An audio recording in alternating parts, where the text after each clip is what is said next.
How to write a particular answer, कैसे लिखें। मैं अभी बताऊंगा 10 मिनट के अंदर कि आपको किसी क्वेश्चन को कैसे लिखना चाहिए और कैसे लिखना चाहिए और क्या नहीं करना चाहिए और क्या करना चाहिए, वहां से शुरुआत करेंगे। How to increase marks. Sir मुझे 20 आए थे, 25 आए थे, 27 आए थे, मुझे 60s में कैसे जाना है। सर मुझे 30, 35, 39 आ रहा है, मुझे 70s में कैसे जाना है। सर मुझे 40, 45, 43 से ऊपर आता ही नहीं, मुझे सर 80s में कैसे जाना है। क्या कोई जड़ी बूटी है संजीवनी, कोई हिमालय, कोई पहाड़, कोई उधर कुछ मिलता हो, घोलो लाओ पिलाओ? नहीं, ऐसी कोई जड़ी बूटी नहीं है मेरे पास। लेकिन ये प्रैक्टिस बैच ये कराने वाला है, ये मैं आपको रिजल्ट वाले दिन आपसे मिलूंगा, हम एक दूसरे से बात करेंगे। जो बच्चे मुझे सेशन के एंड तक सुनेंगे, हर रोज सुनेंगे, जब तक ये बैच चलेगा 40-45 घंटे अच्छे से सुनेंगे, मेरे साथ प्रैक्टिस करेंगे, क्वेश्चन डिस्कस करेंगे, उसको क्वेश्चंस के साथ फाइट करेंगे। मैं आज आपको कह देता हूं, जो हमारे साथ प्रैक्टिस बैच में करेगा फाइट, उसका फ्यूचर होगा ब्राइट। बहुत सिंपल है, नारा नहीं लगा रहा हूं, सच्चाई बोल रहा हूं, आपको पता चल जाएगा। तो आपको इस पे काम करना है, मैं आपसे काम कराने वाला हूं। सर अगर ये आ सकता है तो आईसीएआई का मार्किंग पैटर्न क्या है, क्योंकि हमें तो नहीं आ रहे, हमें तो किसी वजह से नहीं आए इतने।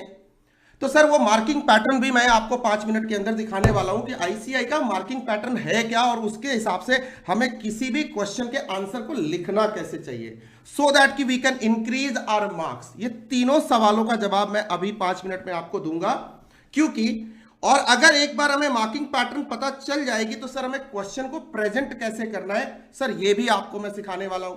अभी बात करने वाले, अगले 5-10 मिनट के अंदर बात करने वाले। क्वेश्चन आज के बाद अपनी लाइफ में एआईएसएसएम ऑडिट के कोई भी आंसर आप लिखोगे तो मेरी ये टेक्निक आप इस्तेमाल करोगे। आईसीएआई, ये पैरामीटर को आप मिस नहीं कर सकते जो मैं बताने जा रहा हूं। आईसीएआई का क्वेश्चन पेपर एआईएस का आपको मिलता है, एसएम का आपको मिलता है, उसमें एक क्वेश्चन आता है, कोई भी क्वेश्चन हो, जैसे आपने इतने सारे क्वेश्चन देखे, आपको उसके आंसर लिखने हैं, स्टेप बाय स्टेप लिखिए क्या लिखना है, ठीक है। ये कॉमन टू ऑल है, जो नए बच्चे सुन रहे हैं वो भी, जो क्लास के बच्चे सुन रहे हैं वो भी, जो थोड़ा बहुत पहले मुझे सुन चुके हैं क्लास के अंदर वो भी इसको नोट करेंगे। सर इस क्वेश्चन का ऑब्वियसली हमें लिखना है। कभी भी जब आंसर आप लिखो, कभी भी ऐसे मत लिखना, ये ना कई बच्चे कैसे लिखते हैं, 1A ऐसे लिख देते हैं और यहां से शुरू हो जाते हैं आंसर लिखना, अब ये पता ही नहीं चल रहा 1A है, 1B है, 1C है, ऐसी गलती नहीं लिखनी, आपको क्लियर लिखना है।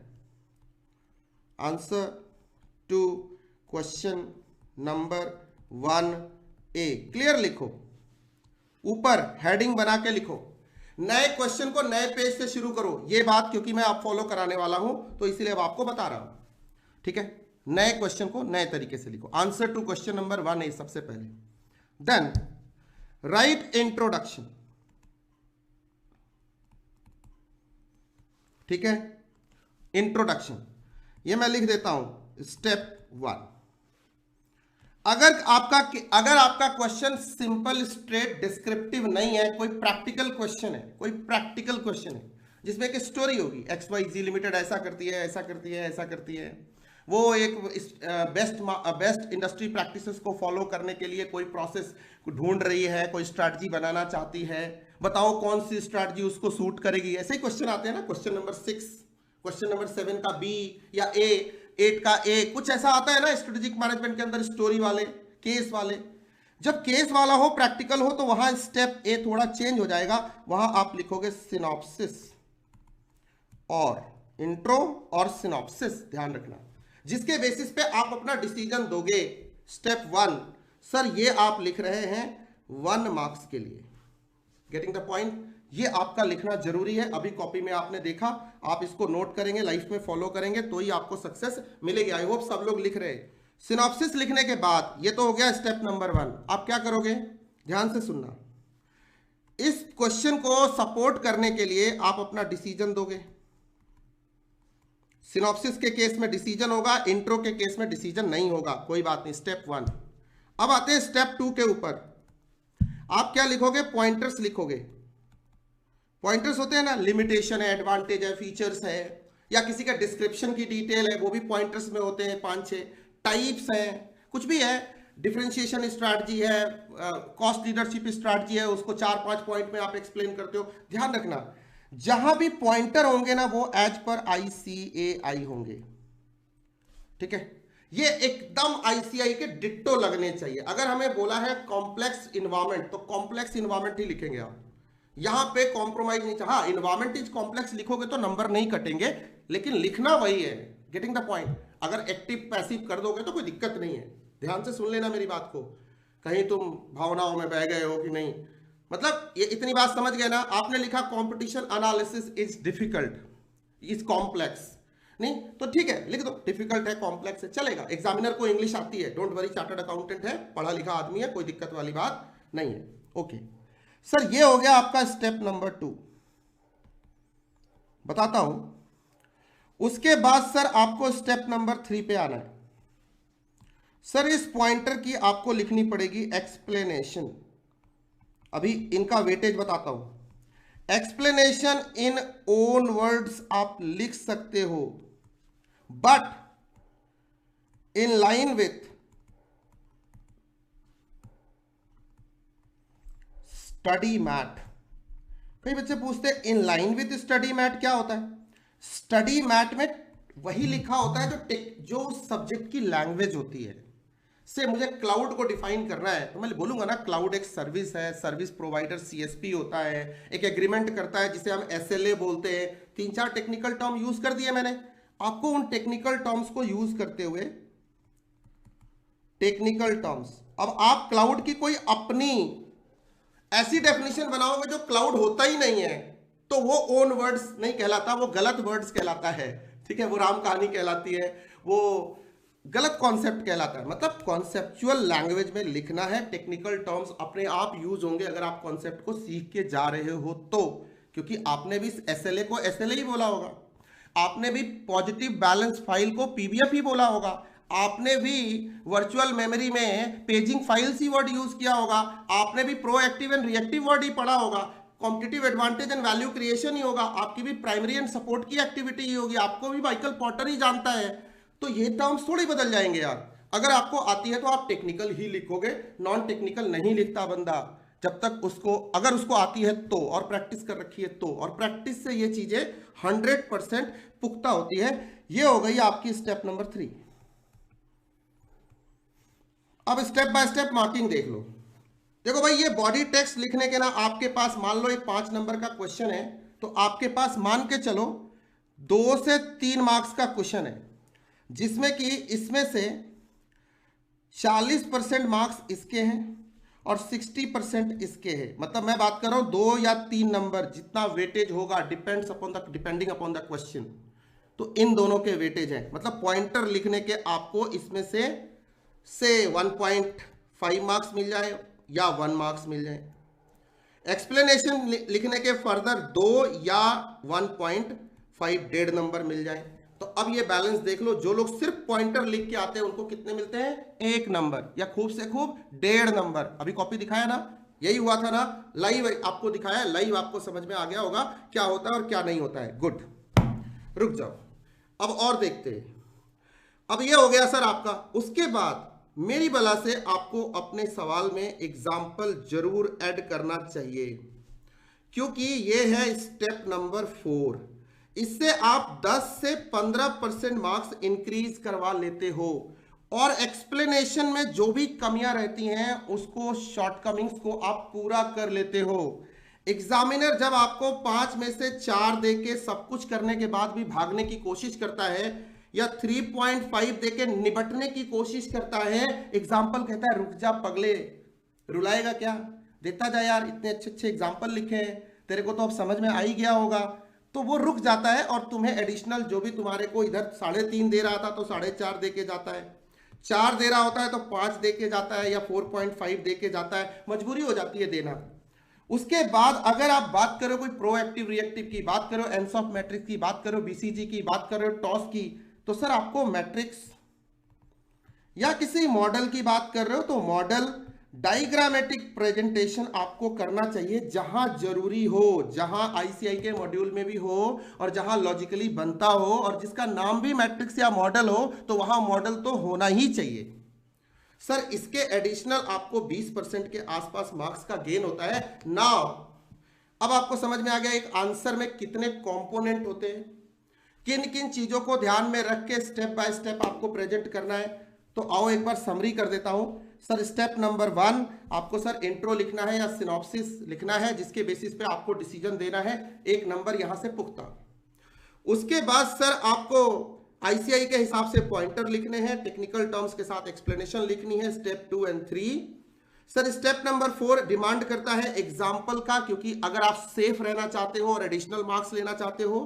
स्टेप नंबर 5 कहता है कि मैट्रिक्स या मॉडल अगर लगता हो, नहीं लगता हो तो नहीं लगाना, अपनी मर्जी से कुछ बनाना नहीं है, तो ये करना है। एंड स्टेप नंबर 6 सर खास करके ऐसे क्वेश्चन जहां एलिबोरेट, डिस्कस या प्रैक्टिकल क्वेश्चन हो तो कंक्लूजन जरूर लिखना, क्योंकि आपने खुद देखा कि कंक्लूजन का 1 मार्क्स अलॉट करते हुए एग्जामिनर को अभी देखा था आपने, 1 नंबर कंक्लूजन पे टिक करके स्टेप नंबर 3 अलग से दिया था। तो आपके आंसर के 6 पार्ट हो गए। क्या आपको ये 6 पार्ट लिखना है? पहले बता दो, क्या आप रियली लिखना चाहते हो 6 के 6 पार्ट? यस और नो, प्लीज टेल मी, बोलो। इसमें कोई मुश्किल आएगी? इसमें कोई मुश्किल है? क्या आपको इंट्रो लिखना नहीं आता? क्या आपको सिनॉप्सिस लिखना नहीं आता? क्या आपको पॉइंटर नहीं पता क्या आईसीआई के होते हैं? क्या एक्सप्लेनेशन आपके मॉड्यूल में नहीं है? क्या आपको एग्जाम्पल आपका टीचर नहीं पढ़ाता? क्या आपको मैट्रिक्स मॉडल क्लास में नहीं दिए हुए हैं? क्या आपको कंक्लूजन लिखना नहीं आता? बस क्या है, एटीट्यूड का प्रॉब्लम है कि सर अपने को तो पता ही नहीं था ये सब करना था, ये सब करके मार्क्स मिलता है। तो सर करते हैं ना। अब क्या करना है? बेस्ट प्रैक्टिस इसके अकॉर्डिंग क्या करना है, स्टेप बाय स्टेप इसके अकॉर्डिंग 500-700 क्वेश्चन लगा देने, वो मैं लगवाऊंगा इसी बैच के अंदर। नए नए क्वेश्चन बना के लाया हूं, वो भी करवाऊंगा। सरप्राइजिंग क्वेश्चन आएंगे, वो भी कराऊंगा, सब कराऊंगा। कैसे नहीं आएंगे यार, सब आएंगे। चीते की चाल, बाज की नजर और अपने प्रैक्टिस पे शक नहीं करते। करो प्रैक्टिस, लेट्स स्टार्ट। देखो मैं ना आपके सामने कुछ कॉपीज रख रहा हूं। चलो मैं सीधा कॉपीज पे आता हूं और मार्किंग पैटर्न भी बताता हूं, स्कोर के करने या ना करने के रीजन भी बताता हूं, और फिर आगे की भी बात करूंगा। चलो देखो ये कॉपी आपके सामने है, जिस बच्चे को 35 में 6 मार्क्स आए। कितने आए हैं? 6 मार्क्स आए। ध्यान से देखना, बहुत काम की बात है। बताओ इस बच्चे को टोटल कितने मार्क्स आए होंगे? से इस बच्चे को आए होंगे 30, 32, 28, 29, 35, कुछ ऐसे मार्क्स आए होंगे। Are you sure? आपको लग रहा है ना? मार्क्स देख करके लग रहा है ना? स्ट्रेटेजिक मैनेजमेंट में सिर्फ 6 नंबर आए।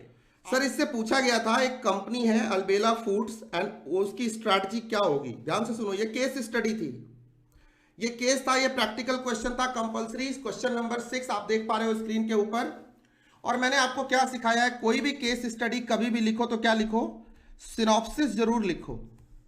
इस बच्चे का सिनॉप्सिस गायब है, फिर भी चलो इसने डिसीजन दिया, एग्जामिनर ने इसको 1 नंबर दिया। मतलब शुरुआत में इंट्रो लिख के और डिस्क्रिप्शन देने पे, अब ये दरिया दिली थी, ये 0.5 भी दे सकता था, दिया है, कई कॉपीज में दिया है। इसका मतलब आईसीआई का पहला स्टेप इंट्रो पार्ट पे शुरू होता है, सिनॉप्सिस पार्ट पे, फैक्ट ऑफ द केस पे शुरू होता है।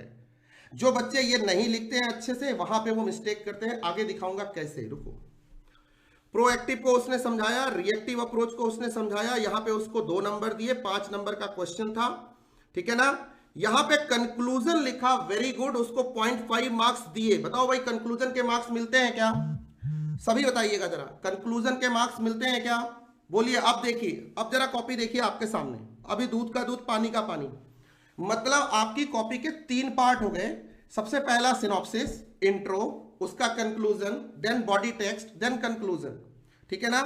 इसका मतलब ये हो गया कि अगर हम इस पैटर्न से लिखते हैं तो हमें मार्क्स मिलते हैं। कितने मिले? 3.5 मार्क्स इस बच्चे को इस क्वेश्चन में मिले हैं। अब बोलो 1.5 कहां गए? मार्क्स तो हमें 1.5 बढ़ाना है ना। आप सब अग्री करते हो कि नहीं करते हो? जरा एक बार बोलो ना यार, यूट्यूब वाले बोल नहीं रहे बच्चे यार, ठोक के बोलो ना सर, हाँ बढ़ाना है, ठीक है ना। इस बच्चे ने क्या किया है, मिस्टेक्स करे, बहुत सारा गैप छोड़ा है। अब गैप क्या छोड़ा है, ध्यान से सुनो। एक तो इसने सिनॉप्सिस दिया ही नहीं, सीधा डिसीजन दे दिया, बिना सिनॉप्सिस के, बिना किसी प्रेसिज राइटिंग के, बिना बैकग्राउंड बताए हुए अगर आप कंक्लूजन देते हो 100% आप 0.5 मार्क्स यहां लूज कर गए हो। दूसरी बात, प्रोएक्टिव एंड रिएक्टिव तक पहुंचने से पहले इसके बीच में एक मॉडल भी आता है। अगर आपकी बुक, आज हम डिस्कस करेंगे क्वेश्चंस, आपको दिखाऊंगा, एक मॉडल भी आता है। उस मॉडल में करंट स्ट्रैटेजी, एक्चुअल स्ट्रैटेजी और ऑब्सोलीट स्ट्रैटेजी का जिक्र भी आता है, उसका मेंशनिंग इसने नहीं किया है। टू कंक्लूड हिज डिस्कशन, तो 1 नंबर इसके वहां गए। कुल मिला के अगर ये 2 चीजें इसमें शामिल कर लेता ये बच्चा, इसको यहां 5 आउट ऑफ 5 मिलते। मार्किंग पैटर्न क्लियर हो गई क्या? This is the marking pattern. कहां ढूंढते हो? जिन ढूंढा तिन पाइया गहरे पानी पैट, जो बोरा डूबंडरा रहा किनारे पैट। कॉपियों में गोता लगाओ, तुम्हारी कॉपियों में ही मार्किंग पैटर्न छुपी हुई है। इंस्टीट्यूट को डॉक्यूमेंट बना के, नोटिफिकेशन जारी करके, मीडिया रिलीज करके बताने की जरूरत नहीं है, अपने पास है ना यार, है अपने पास। देखो ध्यान से, सिनॉप्सिस बताऊंगा, कुशल बताऊंगा सिनॉप्सिस में क्या लिखना था। क्वेश्चन जब लेके आऊंगा तो दिखाऊंगा, लिख के दिखाऊंगा, डोंट वरी। आगे क्वेश्चन नंबर 7, देखो भाई, स्ट्रेटेजिक ग्रुप मैपिंग करनी थी, ध्यान से सुनना। 7A 5 मार्क्स का क्वेश्चन होगा, ध्यान से सुनना। स्ट्रेटेजिक ग्रुप मैपिंग बतानी थी, लेकिन यहां पे एक प्रैक्टिकल क्वेश्चन था। इस बच्चे ने सिनॉप्सिस उसका भी नहीं लिखा, ठीक है। यहां ये 0.5 मार्क्स ऑलरेडी लूज कर चुका है। स्ट्रेटेजिक ग्रुप मैपिंग डिफाइन करी, लेकिन किस बेसिस पे स्ट्रेटेजिक ग्रुप मैपिंग करते हैं? 7-8 बेसिस होते हैं, आप सबको पता होगा, आप सबको याद भी होगा। प्रोडक्ट के बेसिस पे करते हैं, प्राइस रेंज के बेसिस पे करते हैं, technology, customer service provision, distribution channel used, ये सब क्राइटेरिया हैं। 7-8 क्राइटेरिया हैं हमारी बुक्स में लिखे हुए। बताओ ये ग्रुप मैपिंग करते हुए इसने कहीं भी क्राइटेरिया का जिक्र किया क्या? पूरे आंसर में देखो जरा, आंखें फाड़ फाड़ के। मतलब इसने क्या किया, एक तरह से सिर्फ स्ट्रेटेजिक ग्रुप और स्ट्रेटेजिक ग्रुप मैपिंग को डिफाइन करने की कोशिश करी है। क्या इसने कोई एग्जाम्पल दिया? क्या इसने कोई क्राइटेरिया लिखा? क्या इसने कोई मेथोडोलॉजी का या प्रोसेस का जिक्र किया? क्या नहीं किया। तो मार्क्स कितने मिले? 1 और 1, 2 मार्क्स। एक जजमेंट के और एक जो अक्कड़ बक्कड़ बम्बे वो थोड़ा बहुत लिखा है, गेटिंग द पॉइंट। तो इन दोनों के बेसिस पे 2 नंबर मिले, -3 गए। क्यों -3 गए पता है आपको? समझ में आ गया क्यों गए? क्योंकि इसने 2-3 चीजें मेंशन ही नहीं करी। आधा अधूरा लिखोगे तो फिर मार्क्स यही आएंगे। आपको लग रहा है कि आप स्ट्रेटेजिक ग्रुप मैपिंग लिख के आए हो, बट एक्चुअली आप 80% लिख के ही नहीं आए हो। 20% के आपको 2 मार्क्स मिल गए। ऐसे ही तो मैं एक कॉपी और दिखाता हूं, थोड़ा सा मार्क्स बढ़ाते, चलो 5 से 15 पे आते। ये 15 मार्क्स वाली कॉपी है। अब देखो, यहां एक प्रैक्टिकल सिनेरियो था और बच्चे से पूछा गया था स्ट्रेटेजिक मैनेजमेंट के बेनिफिट्स लिखो। इस बच्चे ने क्या किया, ध्यान से सुनना। एक प्रैक्टिकल सिनेरियो था, उसके बेसिस पे बेनिफिट्स की बात की गई थी। इस बच्चे ने क्या किया 10A के अंदर, ध्यान से सुनना, आपको समझ में आएगा कॉपी में क्या करना होता है और क्या नहीं करना होता है और किसकी वजह से मार्क्स आते हैं और जाते हैं। अब ये बातें आप अपने पढ़ाई का पार्ट बनाओ। क्लास में मैं जितनी बात बोलूंगा आपको क्या करना है, एक अच्छी सी कॉपी मेंटेन करनी है। आपको ये अपनी स्ट्रेंथ वीकनेसेस नोट डाउन करनी है, उसको उसी दिन क्लास के बाद जाके घर पे रिवाइज करना है और कह देना है कि आज का प्रैक्टिस पूरा, और जिस टॉपिक में प्रॉब्लम थी वो भी कंक्लूड करके साइड फेंक दिया। अब मुझे इसमें दिक्कत नहीं है। अपने दिल को बोलना है, खुद से खुद को बताना है, ठीक है। तब देखो तुम्हारी प्रैक्टिस कैसी होगी। अब यहां से तुम्हें एक चीज पता चल गई कि इस क्वेश्चन का एक बैकग्राउंड था, प्रैक्टिकल बैकग्राउंड था, फैक्ट ऑफ द केस था, समरी लिखनी थी उस प्रैक्टिकल केस की, उसके बेसिस पे बताना था कि मैं बेनिफिट्स ऑफ स्ट्रेटेजिक मैनेजमेंट क्यों यूज कर रहा हूं। इसकी वजह से तुम बताओ यहां स्टेप 1 के मार्क्स मिले क्या इसको, जैसे इसमें मिले थे, दूसरे वाले में तुमने देखा था, इस क्वेश्चन में थे ना यहाँ स्टेप 1 के मार्क्स। देखो कैसे कैसे साइंटिफिकली देखो, जरा समझने की कोशिश करो कैसे हम मार्क्स लूज करते हैं। ये देखो यहाँ स्टेप 1 मिसिंग है भाई साहब, एग्जामिनर को वो दिखा ही नहीं, तो उस स्टेप का उसने मार्किंग ही नहीं करा। उसके बाद इसने सारे बेनिफिट्स लिखे हैं विदाउट एग्जाम्पल। देखो 4 नंबर दे दिए, फिर भी दरिया दिली। देखो पॉइंटर ICI के पूरे लगाए थे, 4 नंबर ले गया। -1 क्यों हुआ आपको समझ में आ गया। इस बच्चे के मार्क्स 16 होने चाहिए थे करंट के हिसाब से, 1 नंबर बढ़ जाते अगर वो बस बेसिक्स फॉलो कर लेता, अगर मेरी क्लास देख के गया होता। 10B पे आते हैं, दूसरा क्वेश्चन। इसमें उसे क्या लिखना था, determining the nature of rivalry in industry, direct competition, threat of direct competition, Porter's 5 forces model के डिटेल्स लिखने थे, उसके ना पॉइंटर्स लिखने थे जिसके बेसिस पे वो डिटरमाइन होता है इंडस्ट्री के अंदर, जिसकी वजह से इंटेंसिटी बढ़ती या घटती है। 5 फोर्सेस मॉडल का direct threat from direct competition वाला के सब पॉइंट्स लिखने थे। अब देखो क्या किया इसने, नेचर ऑफ राइवलरी को डिफाइन ही नहीं किया। अब देखो यहां स्टेप 1 मिसिंग है ना, फिर देखो स्टेप 1 के मार्क्स नहीं मिले ना इसे, सोच के सोचो। उसके बाद इस बच्चे ने क्या किया, पॉइंटर लिखने चालू किए, 5 6 7 8 सारे पॉइंट लिखे। इसको कितने नंबर दिए हैं, 3.5। तो पहले तो एक नंबर ये ऊपर के मिस कर गया था।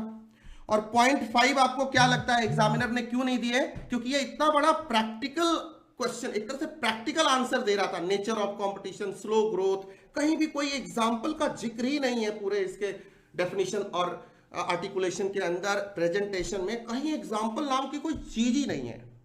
तो एग्जामिनर भी कहता है भाई पूरे तो नहीं दे सकता यार, तेरे को तेरे मोटे मोटे मैं नंबर दे देता हूं, लेकिन तू डिजर्व नहीं करता। 1.5 और बढ़ा सकता था ये बच्चा, 17.5 हो जाते।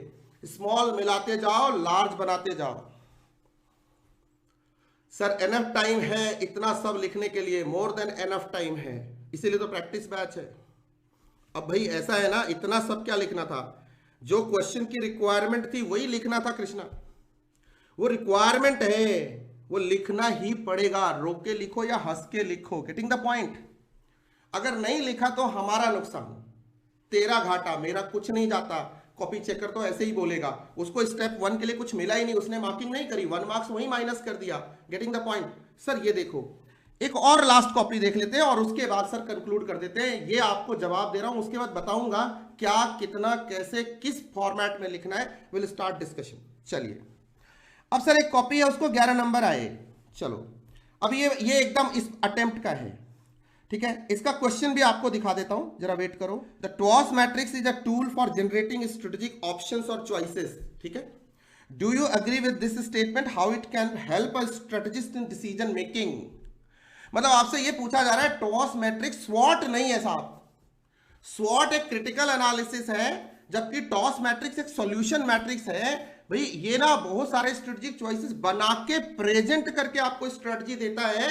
सर आप इस स्टेटमेंट से तकल्लुफ रखते हो, मतलब आप इससे सहमत हो, आप इससे अग्री करते हो कि नहीं करते हो। आप बोलोगे यस सर मैं तो करता हूं, तो आपको बताना पड़ेगा क्यों करते हो, गेटिंग द पॉइंट, कैसे करते हो। और टॉस मैट्रिक्स है ही क्या यार जिसके बारे में तुम बात कर रहे हो। तुम्हें नहीं लगता इतनी सारी बातें करनी पड़ेंगी। जरा एक कॉमन सेंस लगा के देखो, एक प्रेजेंस ऑफ माइंड, नॉर्मल बात से सोच के देखो, ध्यान से सुनो। स्पीड कैसे इंक्रीज करे, हाँ प्रतीक काम करेंगे ना इस पे, प्रैक्टिस से होगा। Practice make you perfect and best practices make you perfect. अब देखो इस बच्चे ने क्या किया, टॉस मैट्रिक्स की शुरुआत करी। क्वेश्चन से ही एक लाइन लिखा कि toss matrix strategic choices and option देता है।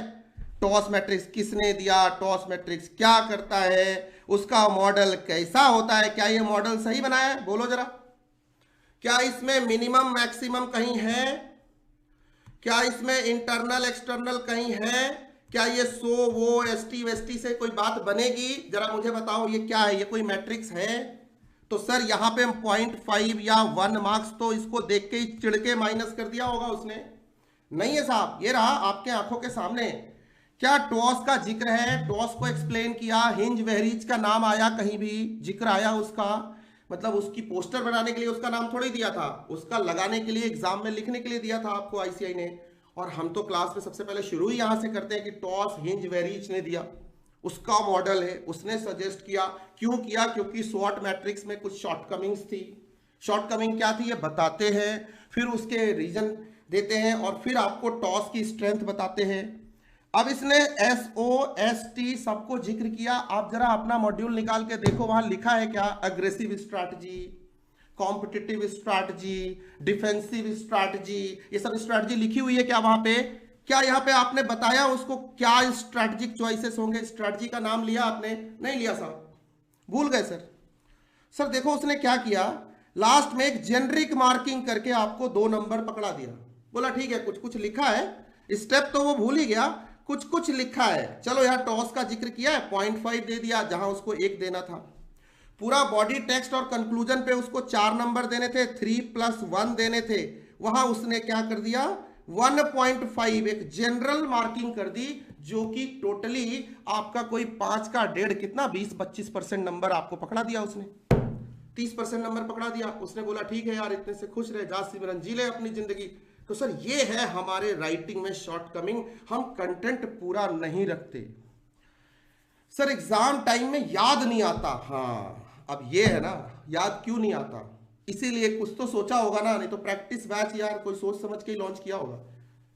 बेस्ट प्रैक्टिस करेंगे और उसी से आएगा, सब आएगा। रिकॉल करने की आदत, एग्जाम में जाने से पहले तैयारी करके जाओ। एग्जाम में जाके एग्जाम को क्रैक करने की कोशिश करोगे तो नहीं होगा। Win the war first and then go to the battlefield, never go to the battlefield and try to win. ऐसा कभी नहीं करना, पहले वॉर जीतो फिर बैटलफील्ड में जाओ। मित्रों, आप अगर बैटलफील्ड में जाके वॉर जीतने की कोशिश करोगे तो वहां तो भाई कुछ याद आएगा, कुछ नहीं आएगा। That's why this batch is there and that's why you have promised that you are going to follow me till end. सबका यही प्रॉब्लम है, अरे मेरा भी यही प्रॉब्लम है यार, समझे नहीं? मैं भी बच्चों को प्रैक्टिस कराना चाहता हूं लेकिन नहीं करा पाता हूं, इसीलिए मैंने कहा चल प्रैक्टिस बैच ही बना के कराते हैं। आ जाओ यार, सारे आ जाओ, पूरा हिंदुस्तान आ जाओ, सबको बताऊंगा, सबको पढ़ाऊंगा, सबको कराऊंगा, सब मजे लो इस बैच के। Are you getting the point? इसीलिए तो मैं आया हूं, नहीं तो क्या जरूरत थी, बैच खत्म हो गया था, मैं भी आराम करता घर में। तो ये है हमारी कहानी। और दूसरी तरफ एक कॉपी दिखाता हूं जिस बच्चे को इसी पेपर में, अपनी ही क्लास के बच्चे को कितने मार्क्स आए? 47 मार्क्स आए। किसमें? ओनली स्ट्रेटेजिक मैनेजमेंट में। और ये किस्मत से नहीं आए, इस बार फिर आए हैं 48। जो क्लास में हमारे बच्चे को 83 मार्क्स आए हैं उसे इस अटेम्प्ट में ओनली एसएम के अंदर 48 मार्क्स आए हैं। उसकी कॉपी आ रही है, वो भी इस बैच के दौरान ही दिखा दूंगा आपको, ठीक है? मतलब ये IISSM का मिला हुआ मार्क्स नहीं है, ये ओनली एसएम का मार्क्स है। डोंट गेट सरप्राइज्ड, ठीक है? हाँ, सही सुना आपने, 50 में 47 आ गए। एक्चुअली ये कॉपी सामने है, ये मैं नहीं बोल रहा, कॉपी बोलेगी। ये देखो, सिर्फ इसके 3 मार्क्स गए, ये देखो 32 आउट। अपनी कॉपी है यार, कोई दूसरे की कॉपी लेके थोड़ी मैं प्रचार करूंगा, मैं वो फर्जी टीचर नहीं हूं। मैं बच्चे खुद तैयार करता हूं, बच्चे तैयार हो जाते हैं, मार्क्स लेके आते हैं तो आपसे डिस्कस करता हूं। बच्चे मेरे पास नहीं लेके आते, मैं नहीं डिस्कस करता। ये है इंस्पिरेशन, ये है बेंचमार्क जिसको आपको एस्टैब्लिश करना है। और ये कैसे हुआ है पता है? ये ऐसे हुआ है, प्रैक्टिस बैच से हुआ है, प्रैक्टिस करने से हुआ है, और किसी चीज से नहीं हुआ है। कहानियां क्लास में कितनी सुन लो, बैकलेस डांस कितना भी देख लो, शायरी कितनी भी मार लो, मजे कितने भी कर लो, जोक्स कितने भी क्रैक कर लो, कुछ नहीं उखड़ेगा एग्जाम में। एग्जाम में उखड़ेगा प्रैक्टिस से।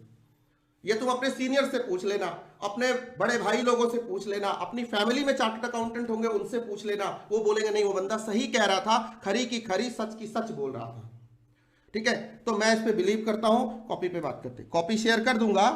अभी तुम 47 पे सरप्राइज कर रहे हो, इस बार 48 भी आए हैं। मैं तो 50 वाला ढूंढ रहा हूं, तुम में से कोई लेके आएगा। इसी बैच से एसएम में 49 और 50 स्कोर करवाऊंगा और रिजल्ट के बाद आके प्रेजेंट करूंगा। मुझे पता है क्या करने से मार्क्स आता है, मुझे खूब पता है, और मैं करवा के रहूंगा। मैं बहुत जिद्दी आदमी हूं, पागल हूं मैं, मुझे पागल ही बोलते लोग, ठीक है? अजीब अजीब काम करता हूं मैं, करवा के लाऊंगा। देखना इस बार, गारंटी इस बार, अभी से बोल रहा हूं, लेके आऊंगा और यहीं ऑनलाइन आके डिस्कस करूंगा, कहीं नहीं भागूंगा। जैसे रिजल्ट सबके सामने पब्लिक लेके आता हूं ना, ऐसे कॉपी भी लेके आऊंगा। एक कॉपी देख लो अभी। देखो, इससे भी पूछा गया लिमिटेशंस ऑफ स्ट्रेटेजिक मैनेजमेंट, सीधा सवाल था। इस बच्चे ने क्या किया? स्ट्रेटेजिक मैनेजमेंट को सबसे पहले डिफाइन किया, इसने सीधा लिमिटेशन नहीं लिखा। आप क्या करोगे? सीधा ठोक डालोगे, दैट लिमिटेशन पे लिमिटेशन, 4 लिमिटेशन होते हैं, रुक जाओ। लेकिन इसने भी गलती करी, इसने स्ट्रेटेजिक मैनेजमेंट को डिफाइन किया। ध्यान से सुनो, गलती हो गई। सर लिमिटेशन क्या है स्ट्रेटेजिक मैनेजमेंट की, यहां ये डिस्कस करना था, डेफिनेशन नहीं देना था। Are you getting my point?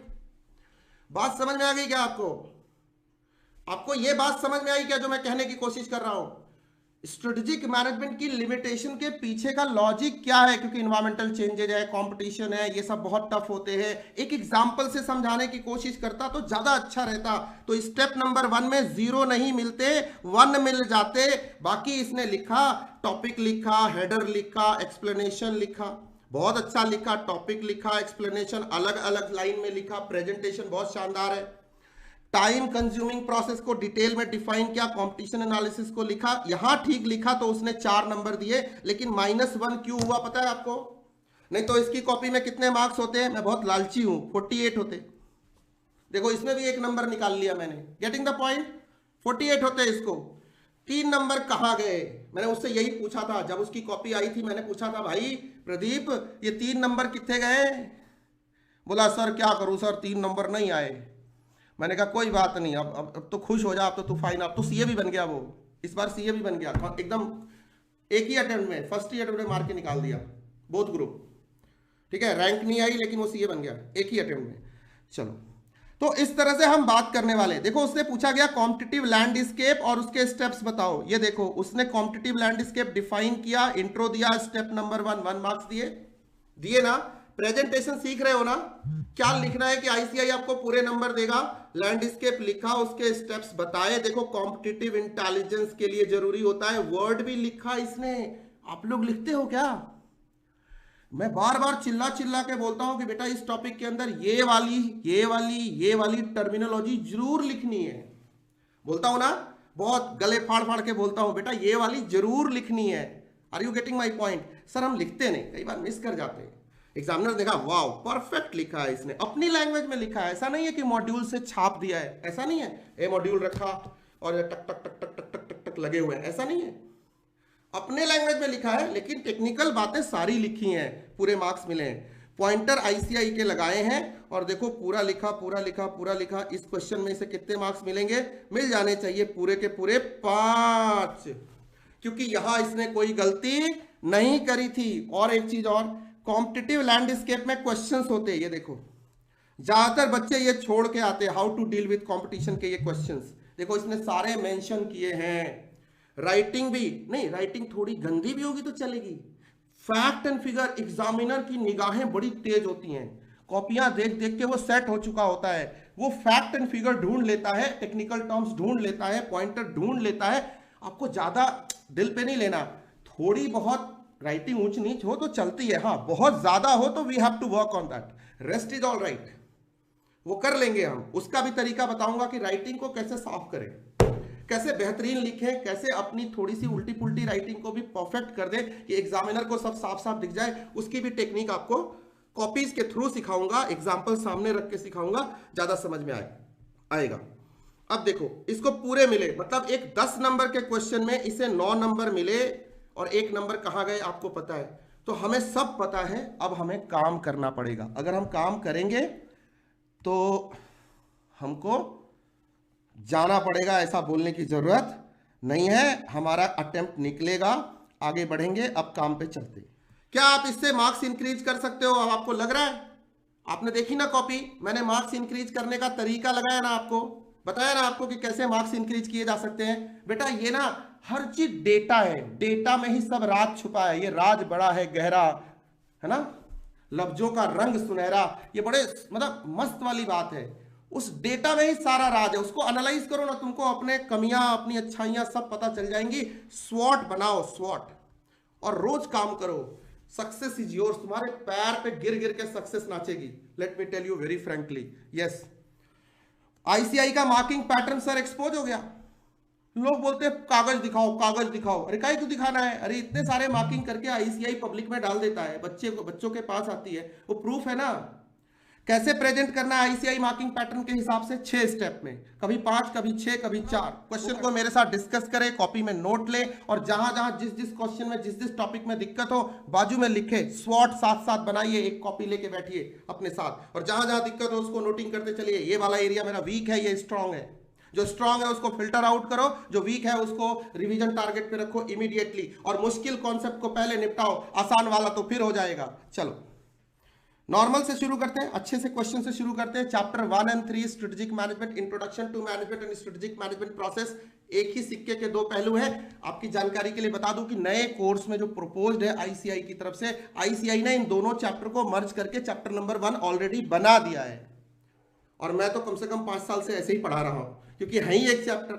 ICI ने अब बना दिया नए वाले कोर्स के अंदर। बहुत अमेंडमेंट है, जब एफएम एसएम आएगा काफी चेंजेज हैं, एसएम में काफी नई चीजें आ रही हैं, केस स्टडी आ रही है। अब वैसे भी एक चैप्टर नंबर 1 हो गया है, इसका मतलब आईसीआई भी इसको चैप्टर नंबर 1 ही मानता था। समझ रहे हो ना, भावनाओं को समझो, आईसीआई के दिल की बात। पहला क्वेश्चन है, अब आपको आसान लगेगी चीजें। What is strategic management? What benefits accrue by following a strategic approach to managing? मतलब स्ट्रेटेजिक मैनेजमेंट को फॉलो करने के क्या बेनिफिट्स हैं? आपको सिंपल लगा होगा, स्ट्रेटेजिक मैनेजमेंट क्या है? रुको अभी सब्र करो। इसी क्वेश्चन को दूसरे तरीके से आईसीआई ने पूछा तो देखो प्रेजेंटेशन थोड़ी बहुत बदल सकती है, कोई बात नहीं। Strategic management helps an organization to walk through changes in the environment to gain competitive advantage. ध्यान से सुनना इस सेंटेंस को। In light of the above statement, discuss its benefits. मतलब environment is going to play a key role in strategy making process. Whenever you are following a strategic management process, then business environment is going to play a major role. और मैं हमेशा strategic management की class की शुरुआत में कहता हूं कि जब भी आप स्ट्रेटेजिक मैनेजमेंट पढ़ो, सारे बच्चे ध्यान से सुनेंगे, आपको बिजनेस एनवायरनमेंट की बहुत अच्छी अंडरस्टैंडिंग होनी चाहिए, क्योंकि पूरे 8 के 8 चैप्टर में स्ट्रेटेजिक मैनेजमेंट के 8 चैप्टर्स में what we do, we discuss about different environmental components and their impact and basis that we create और आर्टिकुलेट स्ट्रैटेजी। सर अब देखो ये वाला क्वेश्चन तो आपको लगा स्ट्रेटेजिक मैनेजमेंट क्या है, उसके बेनिफिट्स क्या है, आपको सीधा सीधा लिखने, आप क्या करोगे, स्ट्रेटेजिक मैनेजमेंट को डिफाइन करोगे। स्ट्रेटेजिक मैनेजमेंट क्या है, refers to the managerial process of developing strategic vision, setting goals, crafting a strategy और implementing the strategy, executing the strategy. And क्यों करते हैं, क्योंकि हमें कॉम्पिटिटिव एडवांटेज गेन करना है। कॉम्पिटिटिव एडवांटेज कब गेन करेंगे, जब हम मैक्सिमाइज करेंगे किसको, वैल्यू को। दो बातें और हो गई, लेकिन ध्यान से सुनना, जब ये दूसरे क्वेश्चन का आंसर लिखना हो, strategic management has an organisation helps an organisation to walk through changes in the environment to gain competitive advantage, अगर इसका आंसर लिखना हो तो क्या ये भी इसी तरह से एक्सप्लेनेशन से शुरू हो जाएगा, क्या ये भी इसी तरह से एक्सप्लेनेशन से शुरू हो जाएगा, नहीं। डेफिनेशन तो हम जरूर लिखेंगे, लेकिन एक सेंटेंस ऐड करेंगे यहां पे। क्या सेंटेंस ऐड करेंगे, ध्यान से सुनना, ये आर्ट है, सिखा रहा हूं, ठीक है, ठीक है। क्या सेंटेंस ऐड करेंगे भाई, कॉपी सिम आजा सामने, लिखेंगे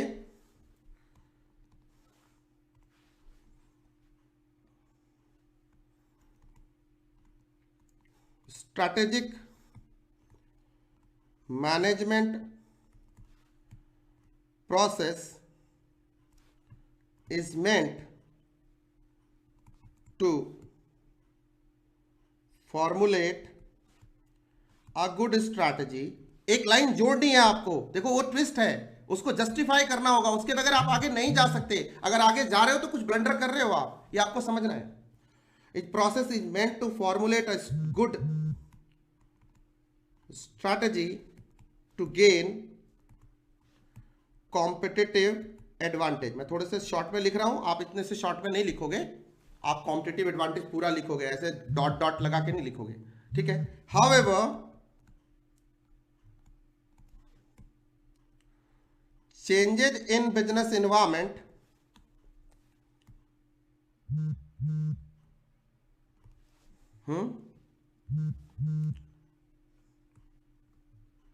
makes it कंपल्सरी। अब ये क्रिएटिव आपको लिखना है, हर बच्चे की अपनी लैंग्वेज हो सकती है, मैं लैंग्वेज आपको फ्रेम करके दे रहा हूं। Makes it compulsory for organisations to change their strategy according to environmental needs, है ना। जैसा इन्वायरमेंट बदलेगा उसके हिसाब से ऑर्गेनाइजेशन को अपनी स्ट्रेटजी चेंज करनी पड़ती है। एग्जांपल दे सकते हो कि कोविड के टाइम में, है ना, कोविड-19, है ना, during covid, during the period of pandemic, many organisations stopped following, है ना, देखो देखो सोचो जरा, अगर मैं गलत लिख रहा, stopped following what, expansion strategy.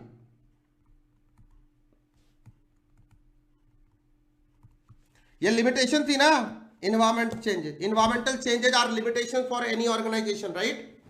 तो किसी भी ऑर्गेनाइजेशन की स्ट्रेटेजिक मैनेजमेंट प्रोसेस की लिमिटेशन, एक एग्जांपल लगा दिया। आप कहते हो गवर्नमेंट टैक्स बढ़ा देती है, इंटरेस्ट रेट बढ़ जाता है, इकोनॉमिक फैक्टर अनफेवरेबल हो जाते हैं, कोई भी थ्रेट पैदा हो जाए या कोई भी पॉजिटिव या नेगेटिव कोई भी डेवलपमेंट हो, उसकी वजह से ऑर्गेनाइजेशन अपनी स्ट्रेटजीज को शिफ्ट करती है। और मान लो पेंडेमिक खत्म हो गया, बूम साइकिल आ गया, बिजनेसेस ग्रो करने लगे, तो कंपनी जो स्टेबिलिटी को फॉलो कर रही थी वो क्या करेगी, एक्सपेंशन स्ट्रेटजी को फॉलो करेगी। बोलो यस और नो। तो नजर बदले, नजारे बदले, इंडस्ट्री के इशारे बदले, क्यों? क्योंकि इन्वायरमेंट बदला, और इन्वायरमेंट क्या कहता है, everything changes but the nature of change doesn't change. सब कुछ बदलता है, बदलने की प्रवृत्ति नहीं बदलती, राइट। टेस्ला भी समय देख के बदलता है, मार्केट में स्टेक होल्डर भी अपना डिसीजन समय देख के लेता है।